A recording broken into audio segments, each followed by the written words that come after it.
Some endings don't arrive with noise. They don't announce themselves. They don't come with dramatic music or grand gestures or a moment you can point to and say, "There, that's where everything changed." Some endings are quiet. They arrive the way morning does. Slowly. Without permission. Simply present when you open your eyes. This is one of those endings. 6 months had passed since the cafe. 6 months since Chairman Kang walked away from a table having lost a negotiation for the first time in decades. 6 months since the article. Since the silence that followed. Since the world rearranged itself, not perfectly, not completely, but enough. The small apartment still had the cracked counter. The dripping faucet. The window that looked out at nothing but another building. But it had also become something more. A home. Not because of what was in it. But because of what had been built inside it. Trust. Honesty. The kind of comfort that only comes from having survived something together and chosen to stay. It was a Saturday morning when the letter arrived. Amara almost missed it. It was tucked between a utility bill and a flyer for a nearby restaurant. Plain envelope. No company letterhead. Just her name, handwritten. She didn't recognize the handwriting. She opened it slowly at the kitchen table, coffee beside her, Jihoon still asleep. She read it once. Then again. Then set it down carefully, the way you set something down when you need your hands free to process what your mind is doing. It was from Minji. Not from a lawyer. Not typed and formal. Handwritten. 3 paragraphs. No excuses. No lengthy explanation. No attempt to reframe what had happened. Just words. Simple ones. An acknowledgement of what she had done. The bracelet. The smear campaign. The years of treatment Amara had endured in that house while Minji watched and said nothing, or worse, participated. And at the end, 2 sentences that Amara read 4 times. I don't expect forgiveness. But I needed you to know that I see it now, what I chose not to see then. And I am sorry. Amara sat with the letter for a long time. The coffee went cold beside her. The city outside went about its morning. She didn't cry. Didn't feel the rush of relief she might have imagined feeling, back when she used to imagine moments like this during the hard nights. She felt something quieter. Something more complicated. The particular weight of receiving an apology you never asked for, from someone who caused you genuine harm, and discovering that it doesn't fix anything, exactly, but that it matters anyway. It matters because it is true. And truth, even when it arrives late, even when it arrives imperfect, still carries weight. She folded the letter. Set it aside. And made herself a fresh cup of coffee. When Jihoon woke, she showed it to him. He read it standing in the kitchen, still in yesterday's shirt, hair unsmoothed. He was quiet for a long time. Amara watched him. She knew this was different for him. Minji was his sister. The wound there was shaped differently than hers. What do you want to do with it? He asked finally. Nothing, she said. Not yet. Maybe not ever. He nodded. Do you believe her? He asked. She thought about it honestly. I think she means it, Amara said slowly. Whether that changes anything, I don't know yet. Meaning something and doing something are different. He looked at the letter again. She's been different, he said quietly. Since everything. My father told me. Not dramatically. Just, quieter. Quiet isn't the same as changed, Amara said. No, he agreed. But it might be where change starts. She considered that. Sipped her coffee. Looked out the window at the nothing view she had come to love. Maybe, she said. And left it there. Because some doors don't need to be walked through immediately. Some doors just need to be acknowledged. Left unlocked. In case, one day, both people are ready. The community center called her that same afternoon. The coordinator, a warm, practical woman named Grace who had become something close to a mentor, asked if Amara could come in for a meeting.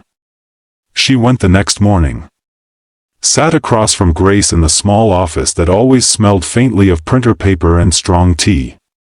Grace slid a document across the desk. A funding proposal. Amara's program, the 2 evenings-a-week sessions she had been running, had been noticed by a foundation. A real one. With resources.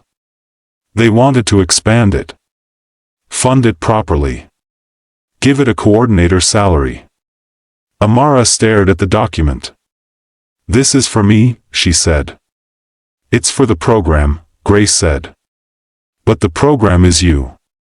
You built it. You run it. You understand the women who come through that door in a way that no hired professional could, because you've lived what they're living."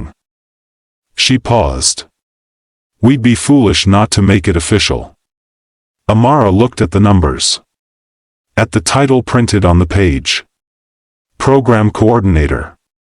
Not a maid. Not an outsider. Not invisible. Someone whose work had a name. A value. A future. She pressed her lips together for a moment. Not to stop tears, though they were close. But to hold the moment. To let it be fully real before she responded. "Yes," she said, "just that." But it meant everything. She told Jihoon that evening. He listened to the whole thing. Then he stood up from the table and crossed the room and hugged her in the uncomplicated, full way that people hug when words aren't quite big enough. She laughed a little against his shoulder. "It's not a lot of money," she said. "It's yours," he said. "That's the point." She pulled back. Looked at him. "Your company," she said. "How is it?" He smiled. The company, small, still growing, operating out of a shared workspace 2 neighborhoods away, had recently signed its 3rd contract. Nothing major. But real. "We're not going under," he said. "That's the best news I've heard all week," she said dryly. He laughed, and she laughed. And the apartment held it, the laughter, the warmth, the ordinary extraordinary beauty of 2 people who had chosen correctly. 3 weeks later, Jihoon's father called. Jihoon almost didn't answer. He stood looking at the screen for 4 rings. Then picked up. The conversation was short. Chairman Kang asked if they could meet. Not to negotiate. Not with lawyers. Just the 2 of them. Jihoon said he would think about it. He told Amara that evening. She listened. "Do you want to?" she asked. "I don't know," he said honestly. "Part of me does. Part of me is afraid of what it means if I do." "What are you afraid it means?" He thought about it. "That I'm letting him back in too easily," he said. "That I'm pretending the things he did were smaller than they were." Amara nodded slowly. "There's a difference," she said carefully, "between letting someone back in and being willing to hear them. You don't have to forgive everything to listen. You don't have to rebuild everything to have one conversation." He looked at her. "You sound like someone who just received a letter from my sister," he said. She raised an eyebrow. "Maybe I've been thinking about it," she said. He was quiet for a moment. "You'd be okay with it? Me meeting him?" "Jihoon," she said simply. "He's your father. Whatever he's done, he's your father. I'm not going to be the reason you close that door completely. That's not a weight I'm willing to carry." He looked at her for a long time. "How are you this clear about things?" he asked. She shrugged slightly. "I've had a lot of practice figuring out what I can and can't afford to hold on to," she said. "Grudges are expensive. I don't have the budget for them anymore." He smiled. Small. Real. And picked up his phone. They met at a restaurant. Neutral ground, again, but different this time. Not strategic. Just chosen. Chairman Kang arrived first. He was already seated when Jihoon walked in. And for a moment, just one, something moved across the older man's face when he saw his son. Something unguarded. Something that had nothing to do with business or legacy or arrangement. Something that was just a father seeing his child after too long. Jihoon sat. They ordered. They ate. And somewhere between the first course and the last, the conversation found its way to what it needed to be. Not an apology exactly. The chairman was not built for apologies. Jihoon understood that now, not as an excuse, but as a reality. But there was something. An acknowledgement. That he had chosen control over connection. That he had mistaken power for love. That the family he had built, perfect, structured, untouchable, had produced a son who had to leave it to become himself. "I don't know if that's my failure," the chairman said carefully, "or the systems. Probably both." Jihoon looked at his father. At the man behind the title. At the person who had always been there, but never quite present. "I'm not asking you to be different than you are," Jihoon said. "I just needed you to see me." A pause. "I see you," his father said quietly, without performance. And it wasn't everything. It wasn't repair. It wasn't the father-son relationship either of them might have wished for, in a different world, with different choices made along the way. But it was honest. And honest was enough to begin with. "We made it to the end together and I just want to say, thank you. From the bottom of my heart, thank you for watching, for sticking with this story from beginning to end, and for showing up every single time. You have no idea how much your support means to me and how much it pushes me to keep creating. If this story moved you, surprised you, broke your heart a little, or made you smile, let me know in the comments below. Tell me your favorite moment, tell me what you felt, tell me everything. I want to hear from you. And if you have been watching without subscribing, today is the day. Hit that subscribe button and turn on your notifications so you never miss a new story. Every like, every comment, every subscriber genuinely helps this channel grow and allows me to keep bringing you stories like this one. It costs nothing, but it means absolutely everything. Now if you are just joining us and you missed part 1 and part 2 of this story, I got you. Go back and watch from the beginning so the full story makes sense and hits the way it is supposed to. You can find both parts right here on the channel or check the links I have dropped in the comments section of this video for easy access. Thank you for being here. Thank you for watching. Thank you for growing with me. This channel exists because of you and I do not take that lightly. Enjoy the rest of the video. They didn't speak of Amara directly during that meal. But as they stood to leave, the chairman paused. He reached into his jacket. Handed Jihoon a small envelope. For her program, he said simply. Not as negotiation. Not as strategy. He looked at his son steadily. Because it's the right thing. Jihoon took the envelope. Looked at it. Looked at his father. She won't want your name attached to it, he said. I know, the chairman said. It's anonymous. A beat. Jihoon nodded once. And they parted. Not warmly. Not coldly. Somewhere in between. Somewhere human. Amara didn't ask about the meeting when Jihoon came home. She waited. She made tea. Sat at the table. He came in, set his jacket down, sat across from her. She looked at him. His face was different. Not lighter exactly, but settled. Like something that had been slightly out of alignment had found its place. "How was it?" she asked. "Hard," he said. "Good." "Both." She nodded. He placed the envelope on the table. She looked at it. He explained. She was quiet for a while. Then she opened it. Looked at the amount. Set it back down. "It's a lot," she said. "Yes." "Anonymous?" "Yes." She looked at the envelope for a long moment. Then she picked it up. "The program needs a proper space," she said. "A real room. Not a borrowed corner of the center." He watched her. "Is that a yes?" he asked. "That's a yes," she said.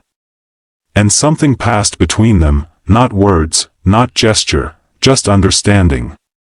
The complicated, imperfect, real understanding of two people navigating a world that had never made things simple for them. And choosing, again and again, to navigate it together. The weeks that followed were the quietest they had ever known. Not the quiet of tension. Not the quiet of waiting. The quiet of arrival. Amara's program moved into its own space, a small room in a building 2 streets from the community center. Painted. Furnished simply. Named by the women who used it. They called it the room. Not poetic. Not grand. But theirs. Women came in the evenings. Some spoke 3 languages, none of them fluently. Some had nothing but the clothes they'd arrived in and the determination to build something from that. Nothing. Some were afraid in the specific way that only people who have been made to feel invisible can be afraid. Not of violence alone, but of simply not matching. Amara knew that fear. She met it with the only thing that had ever worked for her. Honesty. Presence. The quiet insistence that they were seen. She was not a savior. She never tried to be. She was simply someone who had been where they were, and had found a way through and was willing to sit beside them while they found theirs. That was enough. That was more than enough. On a Thursday evening in late autumn, Amara was the last to leave the room. She turned off the lights. Locked the door. Stood outside for a moment. The street was quiet. Orange leaves moving slowly in a small wind. A child somewhere down the road laughing at something invisible. She stood there. Just existing in the moment. Not thinking ahead. Not looking back. Just present. The way she had always wanted to be. Footsteps. She turned. Jihoon was walking toward her from the end of the street. He hadn't texted. He had just come. The way he always seemed to find her when she needed to be found. He reached her. Looked at the door of the room. "Good evening," he asked. "Good evening," she said. He looked at her face. "You okay?" She thought about it. Really thought about it. All the ways that question had been asked across her life, sometimes with genuine care, sometimes as a formality, sometimes by people who feared the real answer. She thought about everything that had brought her here. A country she had left. A country she had arrived in. A mansion that had tried to reduce her. A man who had refused to look away. A system that had tried to crush her. A self that had refused to be crushed. She looked at Jihoon. "I'm okay," she said. And meant it. Fully. Completely. With nothing held back. He nodded. Reached for her hand. She took it. They started walking. The autumn evening settling around them. The city moving in its perpetual, indifferent, beautiful way. Two people. No titles. No power. No walls. Just choice. Just presence.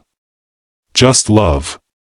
The kind that had been tested by everything and had held. The kind that didn't need a mansion to feel like home. The kind that was found in cracked counters and dripping faucets and small rooms that smelled like warmth. The kind that, against all the forces designed to prevent it, had survived. Back in the mansion, Mrs. Kang sat in the garden. The same garden where Jihoon had first knelt beside Amara. Where everything had quietly, irreversibly begun. It was evening. The garden was lit softly. Still beautiful. Still perfectly maintained.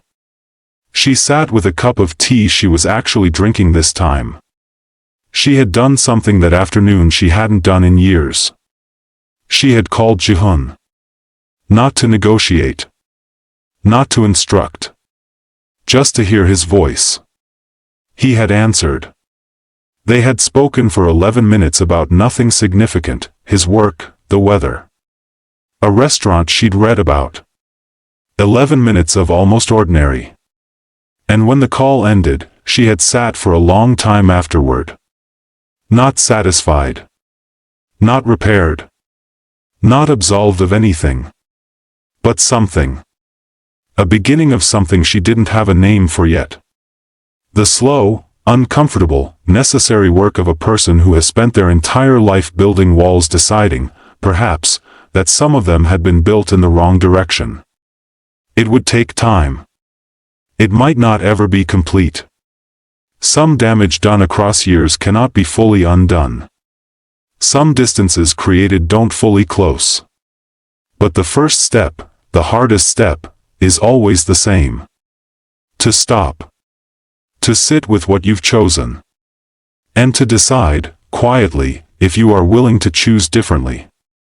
Mrs. Kang sat in her garden. And chose to sit with it.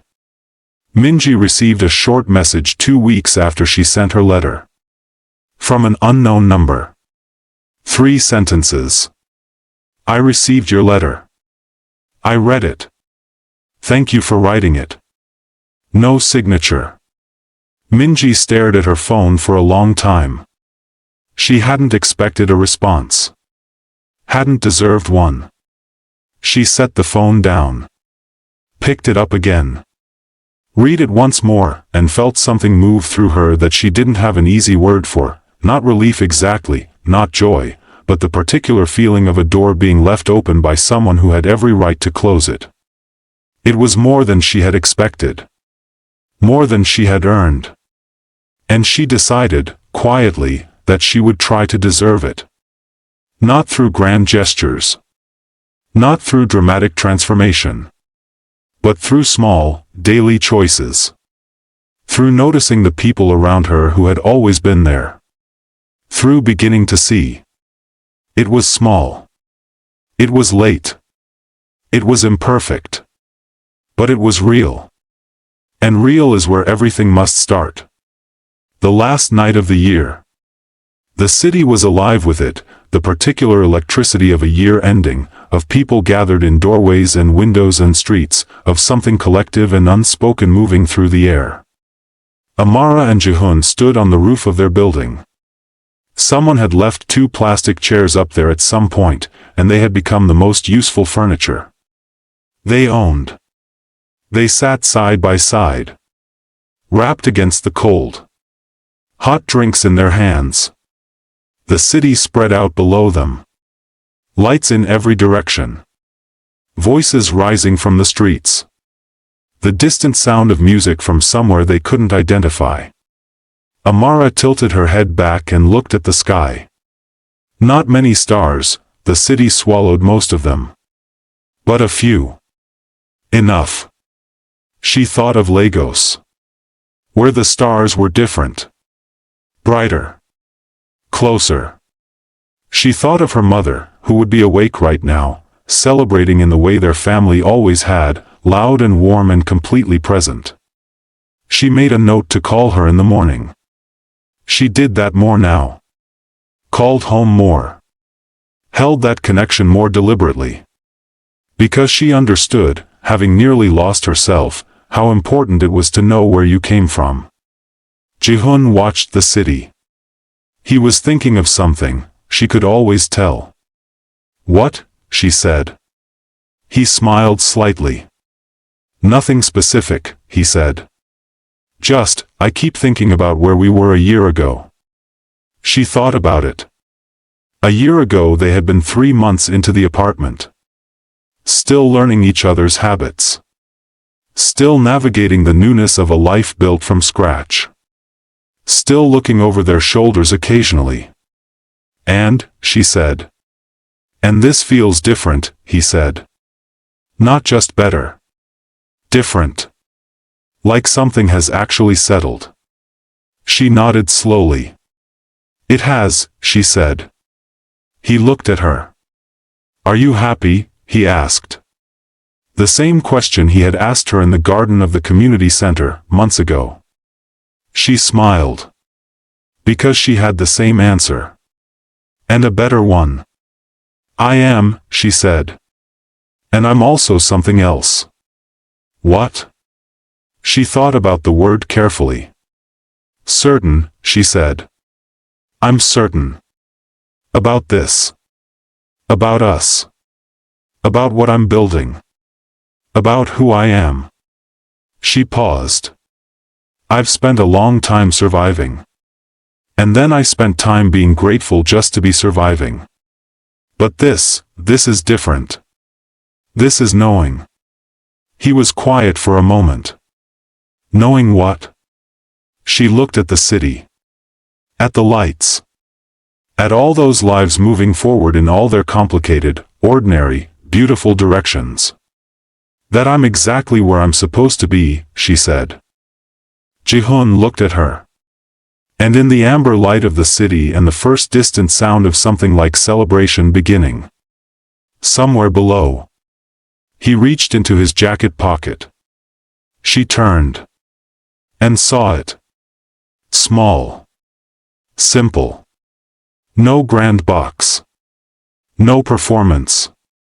Just a ring. In his hand. Held out. Steady. She looked at it.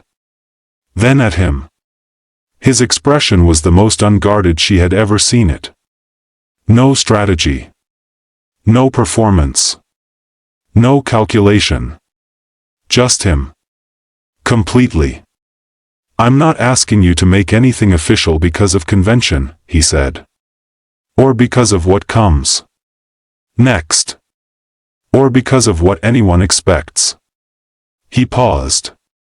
I'm asking because you are the truest thing in my life. Because I want to keep choosing you. Publicly, clearly. Without condition. He looked at her steadily. Amara. Will you marry me? The city hummed below them. The air was cold and the lights were everywhere and somewhere a new year was minutes away. She looked at the ring. At his hand. At his face. At this man who had knelt beside her on the floor of a mansion where no one had ever kneeled for anyone. Who had pressed a napkin against her bleeding finger. Who had chosen her over everything he was expected to choose. Who had walked out of those grand doors without looking back. Who had learned, alongside her, what a real life actually felt like. Who had asked, again and again, not what he wanted, but what she wanted. She felt the city. The night. The year turning. And she knew, with the certainty she had spoken about just moments before. The deep, settled, unshakable certainty of someone who finally, fully trusted herself. Yes, she said. Quietly. Completely. Without hesitation. He placed the ring on her finger. And then he looked at her. And she looked at him, and there were no words for a moment. Because some moments don't need them. Some moments simply need to be lived. Below them, the city erupted. The new year arriving. Voices rising. Music beginning. Light spilling from every direction. And on a rooftop above it all. Two people. No mansion. No titles. No power. No walls. Just a ring. Just a promise. Just a love that had been tested by everything. And had chosen, again and again, to hold. The end. Subscribe so you never miss a story like this. Like if Amara's journey moved you from the very beginning. Comment, what moment in this story will you never forget? Share this with someone who needs to hear that their story isn't over yet. Thank you for watching The Maid He Loved. From part 1 to the end, thank you for staying. Because every story deserves someone willing to see it through.